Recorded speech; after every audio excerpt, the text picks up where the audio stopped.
महाभारत युद्ध में मारे गए सैनिकों की विधवा का क्या हुआ। Real story of Mahabharat.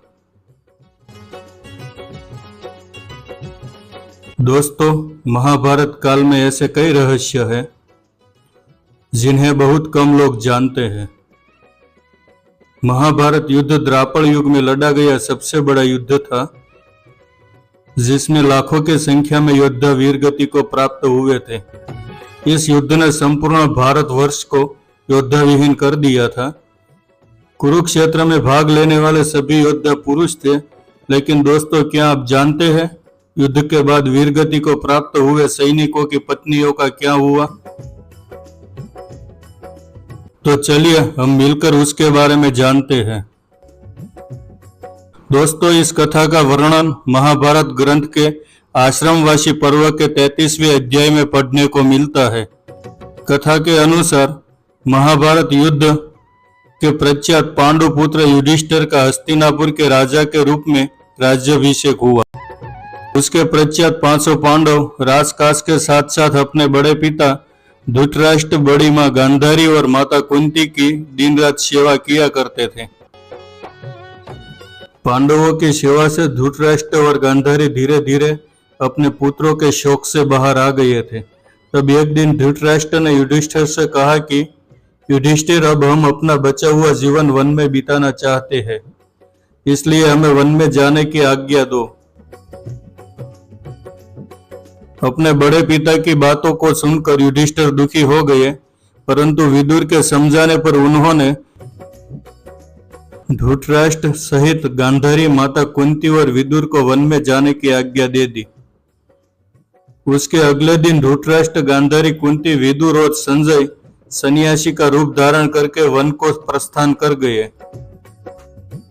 उसके पश्चात 500 पांडव हर समय अपनी प्रजा की सेवा में लगे रहते थे। पांडवों की सेवा से हस्तिनापुर की प्रजा खुशहाल थी, लेकिन युद्ध में विधवा हुई स्त्रियां अपने पति के शोक में अक्सर रोया करती थी। कुछ समय पश्चात एक दिन सहदेव ने अपने बड़े भाई युधिष्ठिर को माता कुंती से वन में मिलने जाने की इच्छा बताई। सहदेव की बात सुनकर अगले दिन 500 पांडव युधिष्ठिर, भीम, अर्जुन, नकुल और सहदेव अपनी पत्नी द्रौपदी के साथ माता को मिलने वन की ओर चल पड़े। यह देख हस्तिनापुर के निवासी भी उनके साथ वन को चल पड़े। उन लोगों में वो विधवा स्त्रियां भी थी जिनके पति महाभारत के युद्ध में वीरगति को प्राप्त हुए थे। वन पहुंचकर 500 पांडवों ने माता कुंती, गांधारी, बड़े पिता धृतराष्ट्र और विदुर के आशीर्वाद लिए। कुछ दिन पश्चात महर्षि वेदव्यास पांडवों से मिलने उसी आश्रम में आए जहां माता कुंती रहती थी। वहां आकर महर्षि वेदव्यास ने देखा कि पांडव सहित हस्तिनापुर के सभी निवासी भी युद्ध में मारे गए अपने परिजनों के शोक में डूबे हुए थे। यह देखकर महर्षि वेदव्यास ने कहा कि आप युद्ध में वीरगति प्राप्त हुए अपने परिजनों का शोक मत करिए। वे सभी अपने अपने कर्म के अधीन स्वर्ग या दूसरे लोक में सुख पूर्वक निवास कर रहे हैं। वे सभी अपने अपने लोक में अति प्रसन्न है। परंतु महर्षि वेदव्यास के कथन से उन लोगों का शोक दूर नहीं हुआ। तब महर्षि वेदव्यास ने सभी से कहा कि अगर आप लोगों को मेरे द्वारा कही गई बात पर विश्वास नहीं हो रहा है, तो आज रात में आप सभी को अपने परिजनों से मिलवाऊंगा। यह सुन पांडव सहित सभी के चेहरे पर खुशी आ गई। सूर्यास्त होने से पहले महर्षि वेदव्यास सभी को लेकर गंगा के तट पर पहुंच गए। फिर सूर्यास्त के बाद उन्होंने अपने तपोबल से महाभारत युद्ध में मारे गए सभी योद्धाओं का आह्वान किया। महर्षि के आह्वान से सभी योद्धा एक एक करके गंगा नदी से बाहर निकलने लगे। अपने मृत पतियों को अपने सामने खड़ा देखकर सभी विधवा नारी खुश हो गई। उन्होंने अपने पतियों से जी भरकर सारी रात बात की। तब जाकर उन्हें विश्वास हुआ कि उनके पति मृत्युलोक के सभी कष्टों से मुक्ति पाकर अपने अपने लोक में प्रसन्नता पूर्वक निवास कर रहे हैं। तत्पश्चात सभी के मन में अपने पति के लिए शोक था, वह समाप्त हो गया। तब महर्षि वेदव्यास ने विधवा स्त्रियों से कहा कि जो स्त्रियां अपने पति के साथ उनके लोक जाना चाहती है, वह गंगा नदी के इस पवित्र जल में अपना जीवन त्याग करके जा सकती है।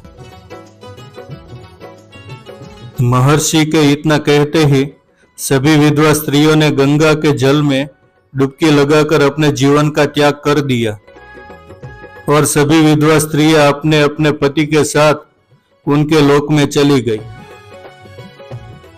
अपने द्वारा मारे गए सैनिकों की पत्नियों को जीते जी गंगा नदी में कूदकर प्राण त्यागते हुए देखकर पांचों पांडव विचलित हो गए। तब महर्षि वेदव्यास ने पांडवों से कहा, ये विचलित होने की घड़ी नहीं है पुत्र। जिस सैनिकों की मृत्यु का शोक तुम अपने मन में लेकर दुखी हो रहे हो, उन सैनिकों का वध तुमने नहीं किया, परंतु तुम्हें निमित्त बनाकर उनका वध तुम्हारे हाथों करवाया गया है। पापियों का नाश करने के लिए ब्रह्मा जी द्वारा रचा गया ये नीति का खेल है। उसे ना तो तुम बदल सकते हो और ना ही स्वयं भगवान विष्णु के अवतार श्री कृष्ण बदल सकते हैं। इसलिए पुत्र, शोक का त्याग करके इस भयानक युद्ध की घड़ी फिर से न आए, उसके बारे में सोचो। युद्ध में अनाथ हुए सैनिकों की संतानों के बारे में सोचो। उसे शास्त्रों का ज्ञान देकर अच्छे मानव बनने की शिक्षा दो, ताकि फिर कभी ऐसा नरसंहार ना हो। पांडवों ने महर्षि वेदव्यास के कहने पर युद्ध में मारे गए सैनिकों की अनाथ संतान को राज के खर्च पर अच्छा घर और शास्त्रों की शिक्षा देकर अच्छा भविष्य दिया। दोस्तों, ये थी महाभारत युद्ध में मारे गए सैनिकों की विधवा की कहानी। अगर आपको यह कहानी अच्छी लगी हो तो चैनल को सब्सक्राइब जरूर कीजिएगा।